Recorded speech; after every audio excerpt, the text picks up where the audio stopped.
अब देखो अपन क्या है इसमें डिफरेंट टाइप की रिएक्शंस में रेट लॉ कैसे लगाते हैं इसकी बात करेंगे। अपन इरिवर्सिबल का देख चुके हैं, इसके बाद रिवर्सिबल या फिर अपन बोलें पैरेलल रिएक्शन, सीरीज रिएक्शन, इनमें कैसे रेट लॉ एप्लीकेबल होगा इनकी बात करते हैं। पहले अपन वो बात करते हैं जो अभी तक अपन पढ़ चुके हैं। सबसे पहले अपन बात करते हैं irreversible reaction. Irreversible reaction,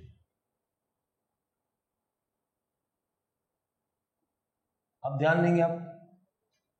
irreversible reaction, मान लो आपको दे रखा है 2a प्लस बी से c। अगर आपसे रेट लॉ पूछा जाए तो अगर कोई इंफॉर्मेशन गिवन नहीं है तो आपका जवाब क्या होगा? अनप्रिडिक्टेबल। आप इसको बोलेंगे ये अनप्रिडिक्टेबल। लेकिन अगर आपको बोल रखा है कि ये एक एलिमेंट्री रिएक्शन है, एलिमेंट्री रिएक्शन, और यही रिएक्शन दे रखी है 2a प्लस बी से c, तो आप रेट लॉ क्या बोलेंगे?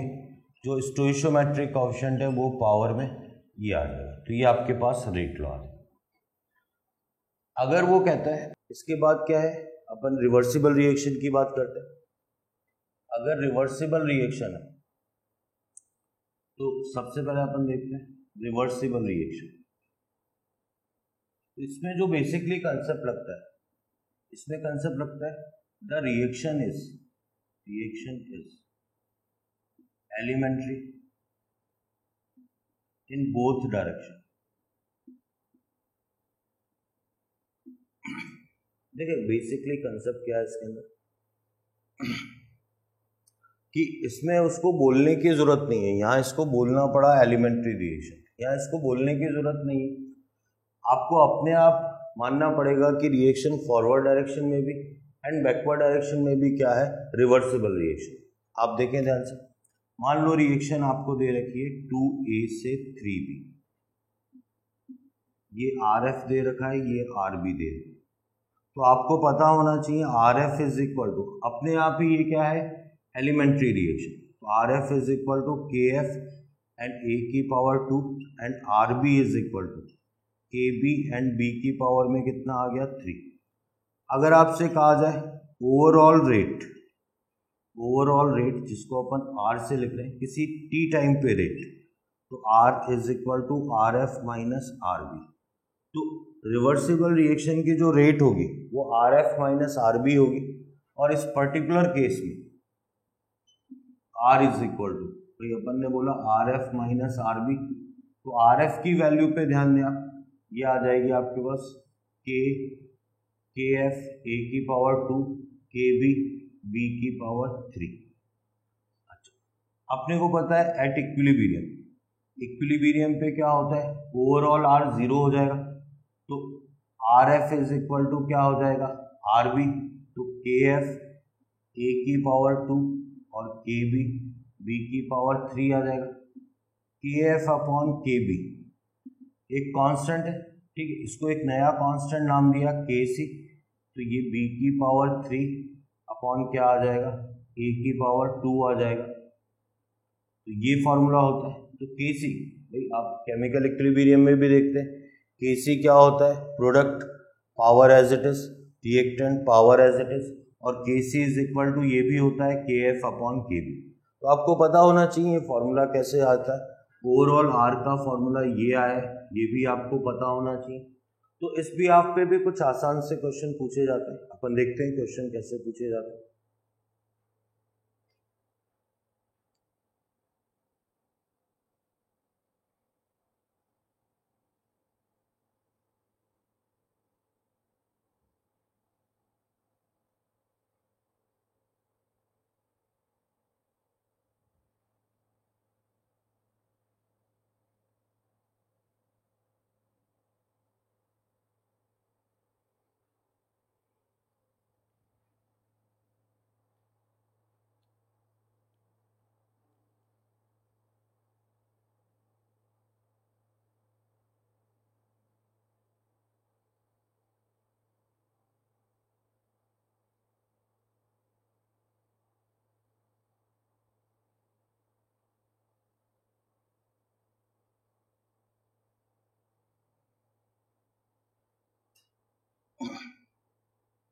आप देखें क्वेश्चन कैसे पूछा जाता है।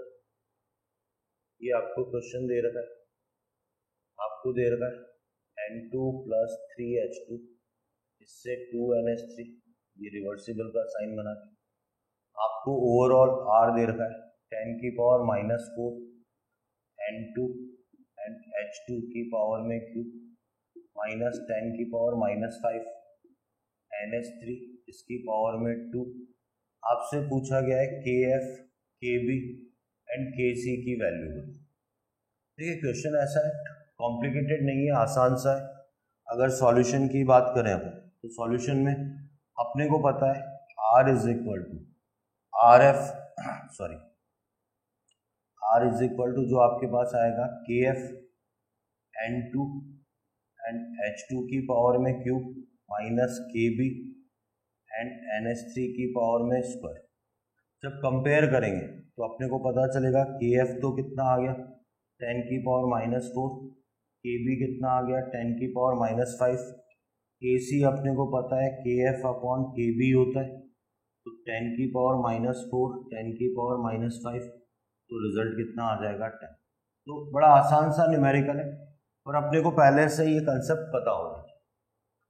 अब अपन बात करते हैं बात करते हैं पैरेलल रिएक्शन।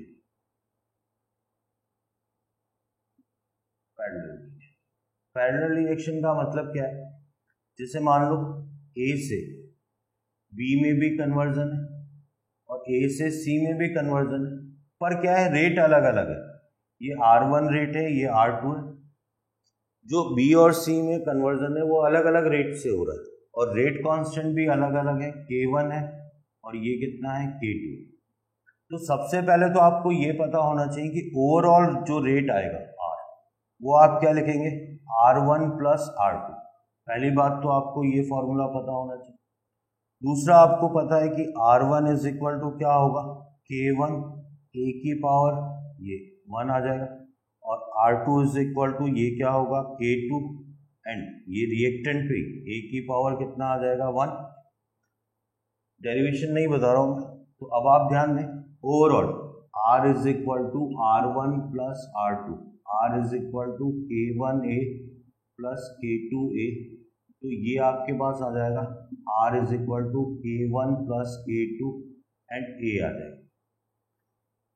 इसमें बड़ी इंपॉर्टेंट बात आएगी कि मान लो परसेंटेज यील्ड, मतलब B कितना बनेगा C कितना बनेगा, तो percentage yield of B and percentage yield of C, इसकी बात करें तो ये जो डिपेंड करेगा, डेरिवेशन की जरूरत नहीं है यहाँ पर, K1 upon K1 + K2 into 100, यहाँ पर K2 and K1 + K2 into 100। तो ये भी बड़ा इंपॉर्टेंट से दो फॉर्मूले हैं कि पैरेलल रिएक्शन के अंदर परसेंटेज यील्ड कितना होगा ये आपको पता होना चाहिए। आगे देखते हैं। हाँ देखिए इस पे क्वेश्चन कैसे पूछा जाता है।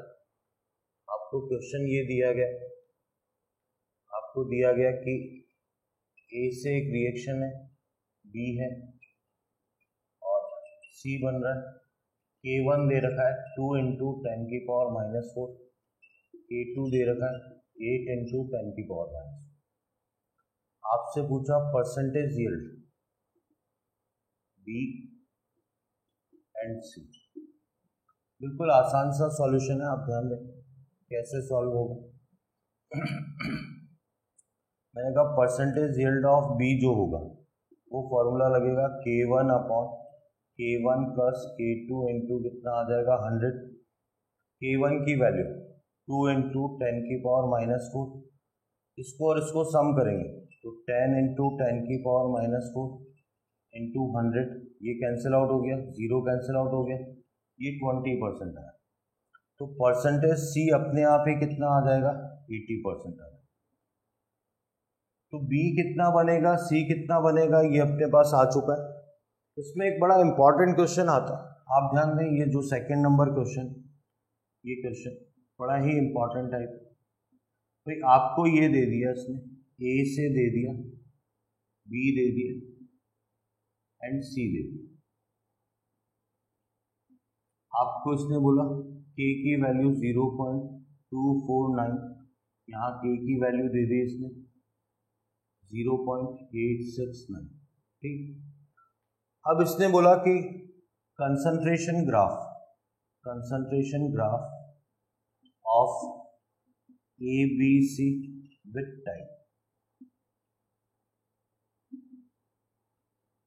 टाइम के साथ में ABC की कंसंट्रेशन में क्या चेंज आएगा। बड़ा इंपॉर्टेंट क्वेश्चन है, जब 4 ऑप्शन की फॉर्म में पूछा जाएगा तो और इंपॉर्टेंट हो जाएगा। आप ध्यान दें, आपको जो पता होना चाहिए कि जब ग्राफ, इसके सॉल्यूशन की बात करें, अगर कंसंट्रेशन की बात करें, यहाँ पर कंसंट्रेशन लिख दें और यहाँ टाइम लिख दें, तो अपने को पता है जैसे जैसे रिएक्शन प्रोपोगेट होगी A की कंसंट्रेशन तो क्या होगी, डिक्रीज होगी। B और C की कंसंट्रेशन क्या होगी, इंक्रीज होगी। B की कंसंट्रेशन और C की कंसंट्रेशन क्या होगी, इंक्रीज होगी, B और C की। मेन बात ये रहेगी कि कौन सा ऊपर रहेगा कौन सा नीचे। तो आपको परसेंटेज यील्ड भी कैलकुलेट करने की जरूरत नहीं। K की वैल्यू जो है, K की वैल्यू अगर B और C में कंपेयर करें तो K की वैल्यू किसके लिए ज़्यादा है, B के लिए। जिसके लिए K की वैल्यू ज़्यादा होती है, जैसे यहाँ पर क्या है आपके पास, K की वैल्यू किसके लिए, C के लिए ज़्यादा थी तो 80%, यहाँ B के लिए ज़्यादा है। तो जो परसेंटेज यील्ड होगा, जो कंसंट्रेशन आएगी वो किसकी ज़्यादा आएगी, B की ज़्यादा आएगी किसकी तुलना में, C की तुलना में। तो ग्राफ कौन सा ऊपर आएगा, B का ग्राफ ऊपर आएगा और C का ग्राफ क्या आएगा, नीचे आएगा। यही इस क्वेश्चन की खास। आगे देखते हैं।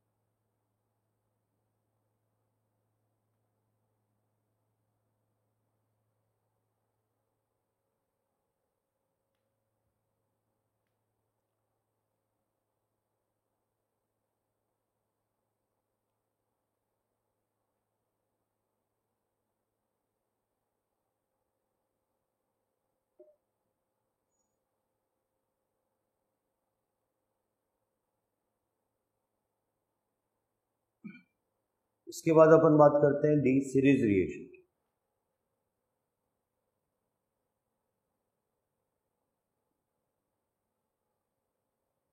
सीरीज रिएक्शन का मतलब क्या है, A से B बन रहा है, B से C बन रहा है। अब आप ध्यान दें कि इसमें क्या है, सबसे इंपॉर्टेंट जो है इसके अंदर, इसका है कंसंट्रेशन ग्राफ। ध्यान देंगे सब। देखो, जब कंसंट्रेशन वर्सेस टाइम में ग्राफ खींचा जाएगा तो A की कंसंट्रेशन तो क्या होगी, कॉन्टिन्यूसली क्या होगी, डिक्रीज होगी। C शुरू में 0 था, धीरे धीरे ये बढ़ेगा, तो C की कंसंट्रेशन कॉन्टिन्यूसली क्या होगी, इंक्रीज होगी। मेन है इसके अंदर B की कंसंट्रेशन। तो आप ध्यान दें, B की कंसंट्रेशन ये डॉटेड से शो कर रहा हूँ भाई, A B में कन्वर्ट होगा लेकिन B वापस C में कन्वर्ट होना शुरू हो जाएगा, तो धीरे धीरे B की कंसंट्रेशन क्या होगी, कम होगी। तो मेन है इसके अंदर B की कंसंट्रेशन पहले इंक्रीज होगी फिर क्या होगी, डिक्रीज होगी। इसी में एक टाइप और पूछा जाता है क्वेश्चन का, ये क्वेश्चन है, आपको दे दिया 2A, इससे B दे दिया, फिर इससे 3C और D दे दिया। आपको दे रखा है K1, K2, K3। आपसे पूछा है रेट लॉ। रेट लॉ क्या होगा, फर्स्ट केस में दे रखा है K1, K2, K3। अब आप ध्यान दें, इसका सॉल्यूशन पे ध्यान दें। तो मुझे पता है कि R is equal to K A की पावर N, कंसंट्रेशन की पावर N होता है। अगर K कम होगा तो रेट भी कम होगी, वो स्टेप क्या होगा, अगर ये लेस वैल्यू होगी तो वो स्टेप क्या होगी, स्लो स्टेप होगी, तो वो स्लो स्टेप होगी। तो इन वाले में सबसे छोटी वैल्यू K3 की है, तो ये क्या होगा, स्लोएस्ट स्टेप होगी, स्लोएस्ट स्टेप। जो स्लोएस्ट स्टेप होगी उसी को अपन क्या बोलेंगे, RDS। तो RDS के हिसाब से अपन ये बोलेंगे जो रेट डिटरमाइनिंग स्टेप हो जाएगी वो ये हो जाएगी। तो R इज इक्वल टू क्या बोलेंगे, K3 एंड C की पावर 3। तो और अदर कोई इंफॉर्मेशन अवेलेबल नहीं है और इस टर्म में आंसर दे रखा है, तो आप सीधे सीधे क्या बोलेंगे, ये थर्ड ऑर्डर की रिएक्शन है और रेट लॉ ये है। इसी में इसने सेकंड क्वेश्चन आपको दे दिया कि K1, K2 एंड K3। अब जो लोएस्ट K है, लोएस्ट K वो आपके पास क्या है, K1, ये मैं सॉल्यूशन बता रहा हूँ इसका, तो यही आपका क्या हो जाएगा, RDS हो जाएगा। अब जो रेट लॉ आएगा वो कौन सी पार्ट से डिफाइन होगा, 2A से B, 2A से B, ये K1 है, तो R इज इक्वल टू क्या हो जाएगा, K1 A की पावर में 2 आ जाएगा, तो ऑर्डर ऑफ रिएक्शन अब कितना हो जाएगा, 2। तो देखो अगर और इन्फॉर्मेशन बकायदा जेई मेंस और नीट की बात करें तो इनमें ये क्वेश्चन पूछा जाता है इस तरीके से, और अदर इन्फॉर्मेशन गिवन नहीं होती, तो अपन इस तरीके से रेट लॉ डिसाइड करते हैं, सीरीज रिएक्शन। आगे बढ़ते हैं। हाँ, इसके बाद क्या है, एक बिल्कुल छोटा सा और इम्पॉर्टेंट सा टॉपिक है रेडियो एक्टिविटी। तो रेडियो एक्टिविटी की बात करें तो आईआईटी में तो क्या है, ये बहुत डिटेल में है, लेकिन अगर नीट और जेई मेंस की बात करें तो अपने को बस इतना सा पता होना चाहिए कि रेडियो एक्टिव जो डिके है वो कैसा है फर्स्ट ऑर्डर काइनेटिक्स से। उस पर क्या है, एक छोटा सा शॉर्ट ट्रिक का समझ लो, एक छोटा सा फॉर्मूला यूज में लेके अपन न्यूमेरिकल सॉल्व करें। तो आप ध्यान दें, अपन ये कह रहे हैं numericals on, numericals on radio activity. तो सबसे पहले जो आपको कंसेप्ट पता होना चाहिए वो ये पता होना चाहिए, radio active decay is first order kinetics. अब देखो मैं हल्का सा छोटा सा डेरिवेशन है इसलिए ये भी बता देता हूँ। इनिशियल कंसंट्रेशन बोल लो, क्वांटिटी बोल लो, क्वांटिटी, ठीक है, कोई फर्क नहीं पड़ना। मान लिया मेरे पास A थी, मोल्स भी बोल सकते हो आप, इनिशियल मोल्स A थे। तो आफ्टर फर्स्ट टी हाफ के बाद जो मोल्स बचेंगे वो A/2 आ जाएंगे। सेकेंड टी हाफ के बाद ये कितने बचेंगे, A/2 × 2, मतलब A/2 की पावर 2। तो अगर मैं nth टी हाफ इसके बाद बोलूँगा तो A/2 की पावर n आ जाएगा।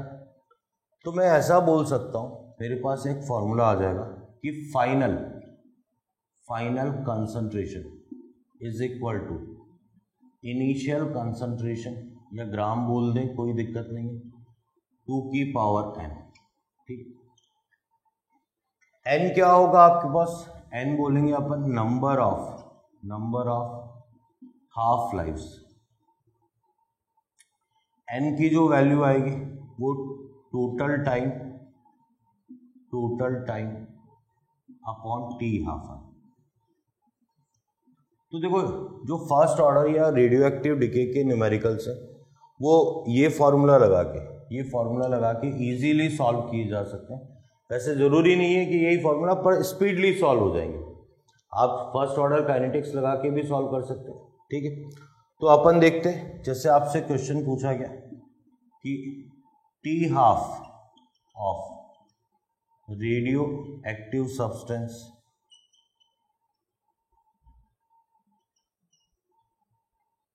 इज, मान लो आपको दे रखा है 12.3 years and initial quantity is, आपको इनिशियल क्वांटिटी दे रखी है is 32 milligram. Then calculate the milligram of radioactive substance after 49.2 years. तो आपसे फाइनल कंसंट्रेशन पूछी गई है एक तरीके से। ठीक है, अब क्वेश्चन कैसे सॉल्व करेंगे, बिल्कुल आसान सा।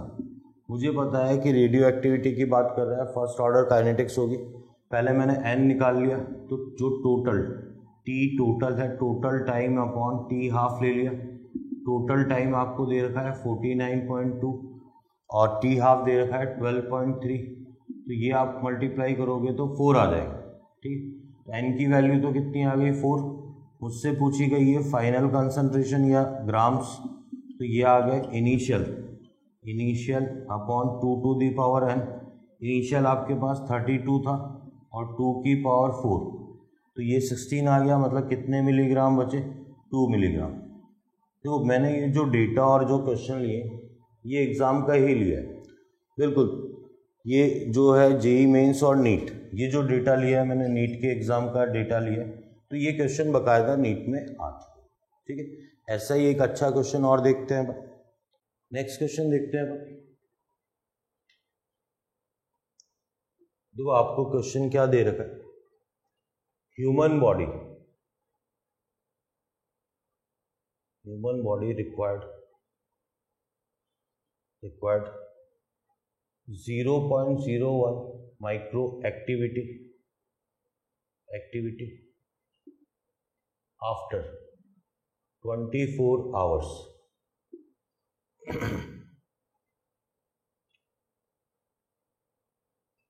Calculate the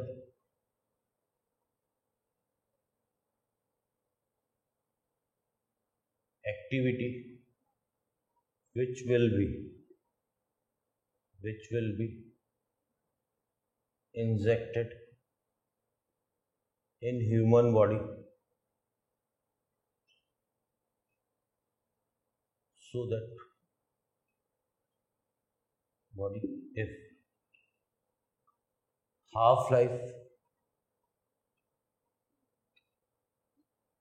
जो रेडियो एक्टिव है, जिसकी एक्टिविटी की बात कर रहे हैं, हाफ लाइफ इज 6 hours।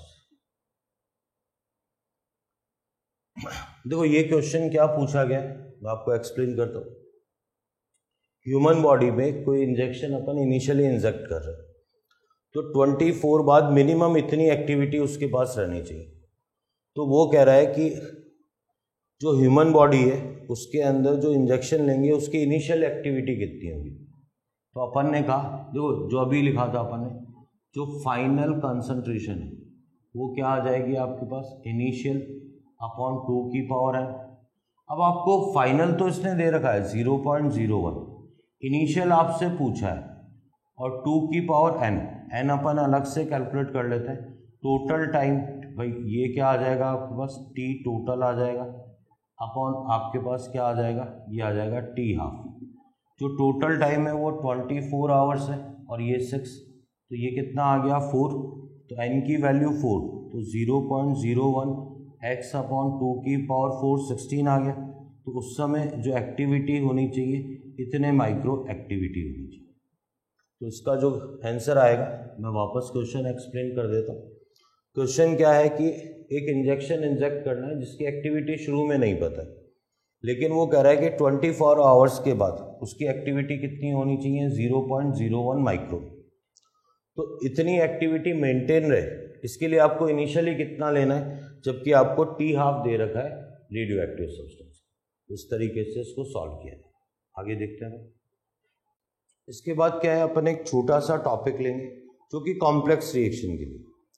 तो अपन देखते हैं क्या है, ये है टॉपिक है calculation of overall activation energy and frequency factor for a complex reaction.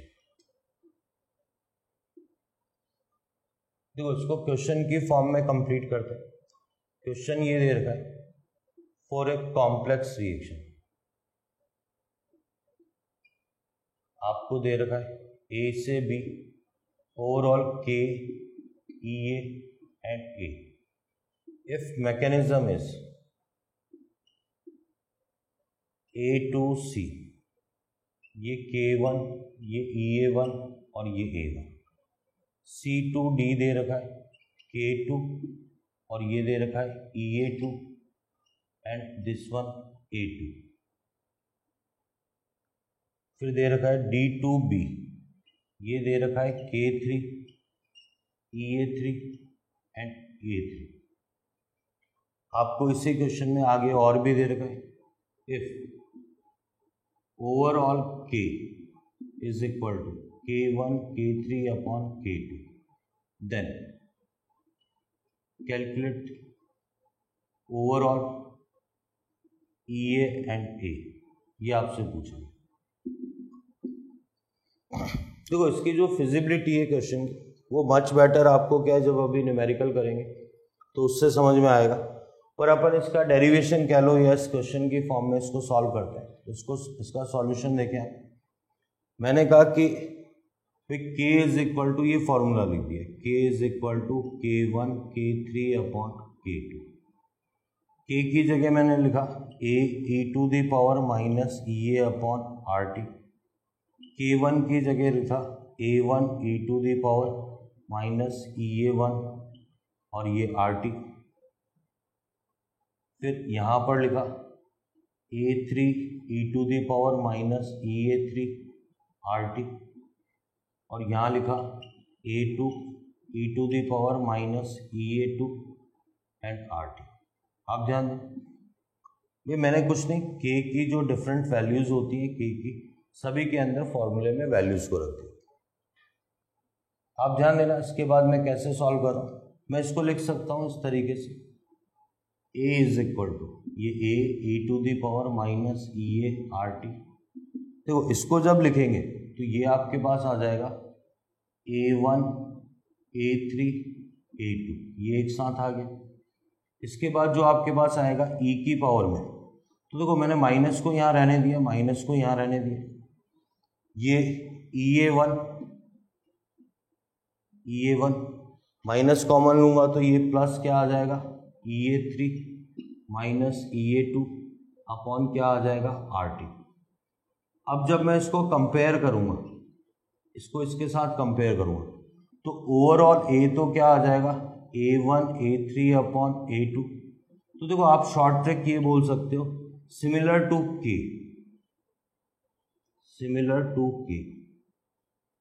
मतलब जो ओवरऑल A आएगा उसका वही फॉर्मूला या वही प्रेजेंटेशन आएगा जो कि किसका आता है K का। अगर अपन ओवरऑल एक्टिवेशन एनर्जी को कंपेयर करें तो ये आ जाएगा EA1 plus EA3 minus EA2। तो इसको याद करने का तरीका है कि ये जो लॉग से जो भी आता है, ठीक है, देखो ओवरऑल जो ये आ रहा है, शॉर्ट ट्रिक क्या है, A तो सिमिलर टू K आता है और ओवरऑल एक्टिवेशन एनर्जी क्या आती है, जो आप लॉग लेते हैं। फिर लॉग लेने का मतलब क्या है, जब लॉग लोगे तो ये जो मल्टीप्लाई में होता है वो तो प्लस में आ जाता है और जो डिवाइड में होता है वो किस में आ जाता है, माइनस में। बाकी या फिर कोई पावर में है तो वो आगे आ जाता है। बेटर आपको क्या है, अभी अपन क्वेश्चन करेंगे तो उससे मच बेटर समझ में आएगा। आगे देखते हैं। हाँ, तो इसी बात को अपन क्या है क्वेश्चन की फॉर्म में देखते हैं। आप देखें, आपको क्वेश्चन में लिखा हुआ है, बोला गया है fill in the blanks.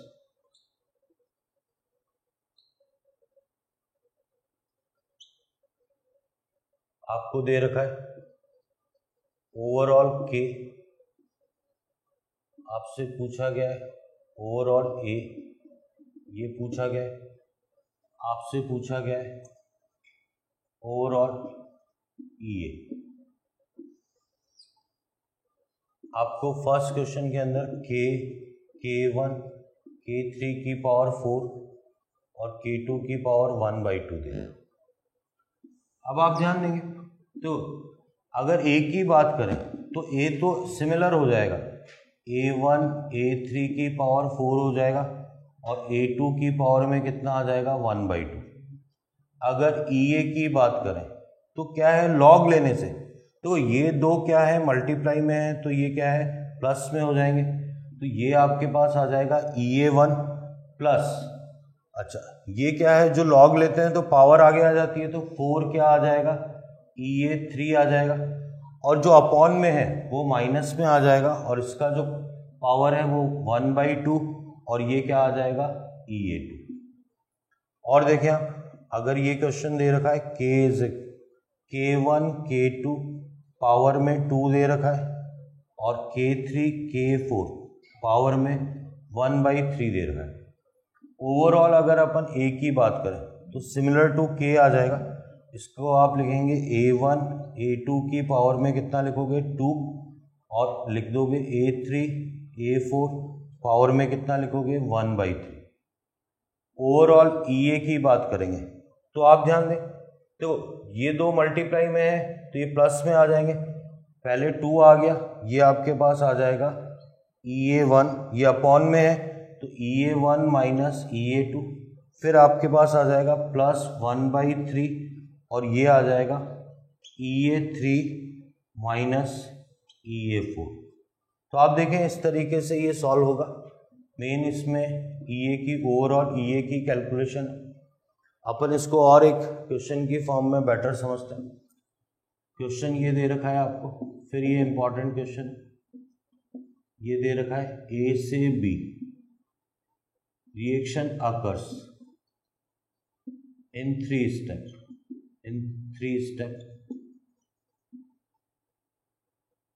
The EA1 EA2 and EA3 are 90, 60, 40 joule per mole if overall K of reaction is K1 square, K2 1/2 and K3 1/3, 1/4. Then calculate overall EA of reaction.